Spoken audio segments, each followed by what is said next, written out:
बात करते हैं मदरसों की मनमानी की। मदरसों में बच्चों को किस तरह की तालीम दी जाती है? क्या उन्हें सिर्फ मजहब की पढ़ाई कराई जाती है या फिर स्कूली शिक्षा भी दी जाती है? उनके ज्ञान का वर्धन होता है या नहीं होता, यह आवश्यक सवाल है। मदरसों में गैर मुस्लिम बच्चे को क्या पढ़ाया जाता है, इसकी जानकारी के लिए जी मीडिया की टीम ने कुछ मदरसों का रियलिटी चेक किया, जिसमें कई ऐसी जानकारियां सामने आई हैं जो हम आपको एक रिपोर्ट में दिखाने जा रहे हैं। देखिए।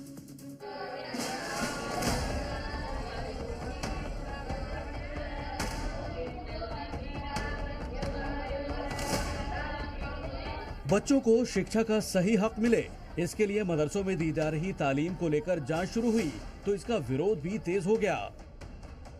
सवाल ये कि मदरसों में पढ़ने वाले गैर मुस्लिम बच्चों को क्या सिर्फ इस्लाम की दीनी तालीम दी जा रही है या फिर उन्हें असल पढ़ाई भी कराई जा रही है। इसी सच्चाई को जानने के लिए जी मीडिया की टीम ने देश के कई शहरों में मदरसों का रियलिटी चेक किया, जिसमें बड़ी जानकारियां सामने आई। रतलाम में अरबिया शेरानिया नाम का एक बड़ा मदरसा है, जहां सालों से बच्चों को पढ़ाया जा रहा है।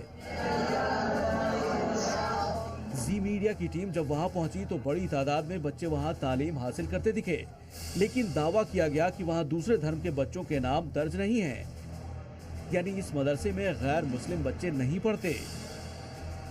मदरसों में गैर मुस्लिम बच्चों के पढ़ने को लेकर अब मामला जो है गर्माता जा रहा है। देखिए, क्योंकि जो पहले है सरकार ने फैसला लिया था कि मदरसों में जो गैर हैं वो नहीं पढ़ सकेंगे, लेकिन अब जो है उलेमा बोर्ड की तरफ से एक नया बयान आया है कि वो बच्चे जो हैं गैर मुस्लिम वो भी जो है मदरसों में दिखाई देंगे, जो पढ़ेंगे।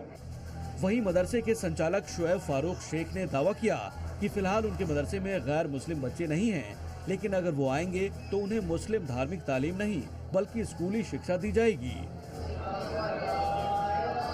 हमारा ये प्रवेश पंजी रजिस्टर है, इसमें हमारे यहाँ जो हैं सिर्फ मुस्लिम बच्चे आते हैं। रजिस्टर में सिर्फ मुस्लिम बच्चों के नाम हैं। अब तक कोई गैर मुस्लिम बच्चा यहाँ आया नहीं है। अगर सरकार की तरफ से कोई गैर मुस्लिम बच्चा आता है तो हम हिंदी माध्यम से हमारे यहाँ जो भी स्कूल के इंतज़ाम होंगे वो तालीम देंगे। अलबत्ता धार्मिक तालीम हम उन्हें नहीं देंगे, ये देकर हम उनकी भावनाओं को ठेस नहीं पहुँचाएंगे। दावा भले ही स्कूली शिक्षा दिए जाने का किया जा रहा हो, लेकिन हकीकत यह है कि अगर गैर मुस्लिम बच्चे वहां पढ़ते हैं तो उन्हें पूरी तरह से मुस्लिम व्यवहार और धार्मिक जानकारी के बीच में अपनी स्कूली शिक्षा हासिल करनी होगी।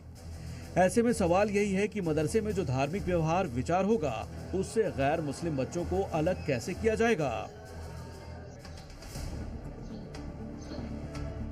एमपी के खंडवा में भी 12 मदरसे हैं, जिनमें शासकीय अनुदान पाने वाले 2 मदरसे हैं, जिनमें दीनी तालीम के साथ स्कूली शिक्षा दिए जाने का दावा किया जा रहा है।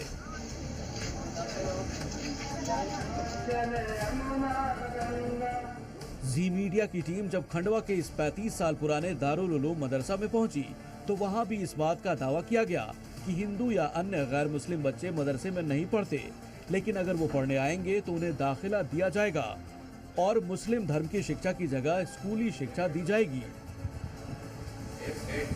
भाई मेरे यहाँ तो किसी को मना नहीं है। अगर कोई हमारा हिंदू भाई पसंद करता है हम उसको पढ़ाने के लिए तैयार है। बोरगांव के दारुल उलूम मदरसे के मौलाना ने इस बात का दावा भी किया कि उन्हें किसी धर्म से शिक्षा को लेकर कोई परहेज नहीं, लेकिन जबरदस्ती किसी भी अन्य समुदाय के बच्चों को न तो दाखिला दिया जाता है और न ही इस तरह के बच्चे दाखिल हैं। यहाँ के बच्चों में अखलाक और प्यार मोहब्बत ये सारी चीज़ें सिखाई जाती हैं। दोनों टाइम यहाँ किताब सुनाई जाती है अखलाक की, अखलाक कैसे दुरुस्त हों, छोटे बड़े का आदर सम्मान। मदरसों में किस तरह की मनमानी होती है और वहाँ बच्चों को किस तरह की तालीम दी जाती है, इसका एक वीडियो उत्तराखंड के देहरादून से सामने आया।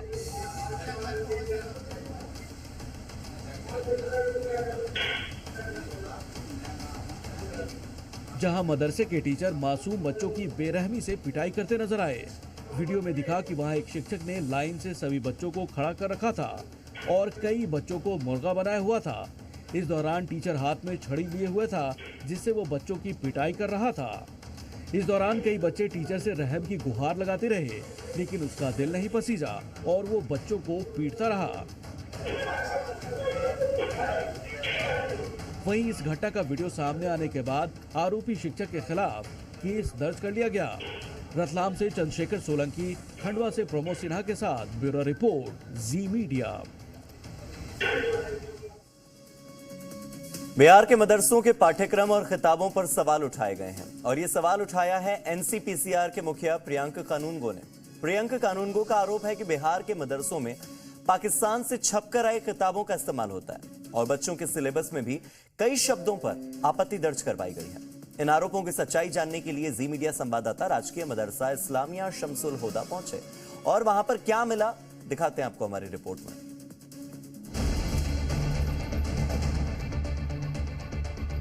मदरसों में इस तरीके की बातें बताया जाना बेहद आपत्तिजनक है। तो पाकिस्तान की कोई किताब भारत में आ नहीं सकता है। वो अरबी का लफ्ज है, यानी काफिर का लफ्ज है। बिहार के मदरसों में कट्टरपंथ की पढ़ाई पर बवाल। बिहार के मदरसे में पाकिस्तान की किताब का सवाल। मदरसों की आड़ में बच्चों को बरगलाने का इल्जाम। बिहार के मदरसा में पाकिस्तान से छपी किताब पढ़ाए जाने का मुद्दा और सिलेबस में हिंदुओं को काफिर बताए जाने का मुद्दा उठा तो राजनीति की गलियों की तपिश भी बढ़ गई। आरोप राष्ट्रीय बाल अधिकार संरक्षण आयोग यानी एनसीपीसीआर के अध्यक्ष की तरफ से लगाए गए हैं तो मामला और संजीदा हो चुका है। सेकुलर देश में सरकार की फंडिंग से चलने वाले मदरसों में इस तरीके की बातें बताया जाना बेहद आपत्तिजनक है। उस पर से एक मामला ये भी है कि जो किताबों की सूची बिहार मदरसा एजुकेशन बोर्ड प्रिस्क्राइब करता है उनमें से कुछ एक किताबें पाकिस्तान में भी छप रही हैं। यही वो आरोप हैं जिन्हें लेकर सवाल उठने लगे हैं। जी मीडिया ने इसी सिलसिले में राजकीय मदरसा इस्लामिया शमसुल हुदा का दौरा किया। किताबों के पाकिस्तान में छपने की बात तो गलत निकली। जानकारी मिली कि मदरसा की किताबें दिल्ली से ही छपकर आती हैं। तालीमुल इस्लाम जो है, जो पढ़ाई होती है मदरसों में, वो कुतुब खाना अजीजिया जामा मस्जिद दिल्ली से ये छपी हुई है। और ये कहना कि पाकिस्तानी किताब, पहली बात तो पाकिस्तान की कोई किताब भारत में आ नहीं सकता है। लेकिन प्रियंक कानूनगो के दूसरे आरोप मदरसा की किताबों में नजर आए। किताब में काफिर शब्द का जिक्र जरूर नजर आए। हम हैं मदरसा शमसुल इस्लामिया हुदा में और यहाँ के प्राचार्य इस मसले पर ये कह रहे हैं कि जो सिलेबस तय करता है वो उनकी जवाबदेही है कि बच्चों को क्या पढ़ाना है और अपने स्तर से ये काफिर शब्द का मतलब भी बताते हैं कि काफिर का मतलब क्या होता है। लेकिन जो पुस्तक में लिखा है और जो बच्चों के बीच पढ़ाए जाते हैं इसको लेकर कहीं से कोई संशय नहीं। जिस शब्द को लेकर एनसीपीसीआर ने आपत्ति जताई है, मदरसा के प्रिंसिपल ने उसके अलग ही मायने बता दिए। सिलेबस के अंदर जो लिखा हुआ है वो अरबी का लफ्ज है, यानी काफिर का लफ्ज है। काफिर एक अरबी का वर्ड है और उसके माने होते हैं इनकार करने वाला। ये कोई ऐसा लफ्ज नहीं है जिससे दिल को किसी का ठेस पहुंचे। मदरसा के प्रिंसिपल ने तो काफिर के अलग मायने बता दिए, लेकिन क्या यहाँ पर भेदभाव होता है? कट्टरपंथ की शिक्षा दी जाती है? इन सवालों का जवाब हमने वहाँ के शिक्षकों से पूछा, तो सुनिए हमें क्या जवाब मिला। इस तरह का कोई मसला ही नहीं है हमारे यहाँ। हमारे यहाँ सारे धर्म की इज्जत की तालीम दी जाती है, चाहे वो जो भी मजहब हो, यानी हर तरह के सब्जेक्ट मदरसे के अंदर है। हाँ, ये अलग सी बात है कि इसके अंदर जो है इस्लामी उलूम भी है, लेकिन हमारे यहाँ जो है हिंदी, अंग्रेज़ी, साइंस, ज्योग्राफी सब चीज़ की तालीम दी जाती है। कोई भेदभाव ही नहीं है। हमारे यहाँ गैर मुस्लिम स्टूडेंट का भी एडमिशन है। एनसीपीसीआर के जो आरोप हैं उसकी जांच बिहार सरकार को करनी चाहिए, क्योंकि बिहार मदरसा बोर्ड है और इसी बोर्ड की जिम्मेदारी है सिलेबस को तैयार करने की। ब्यूरो रिपोर्ट, जी मीडिया।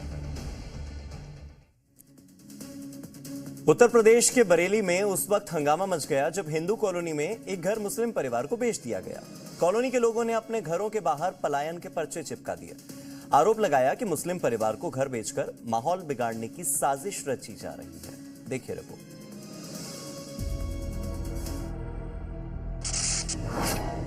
हाथों में सामूहिक पलायन का पोस्टर थामे लोग, घरों की दीवारों पर चस्पा सामूहिक पलायन की चेतावनी। ये यूपी के बरेली में वकीलों वाली गली की तस्वीर है, जहां लोग मुसलमानों को घर बेचे जाने का विरोध कर रहे हैं।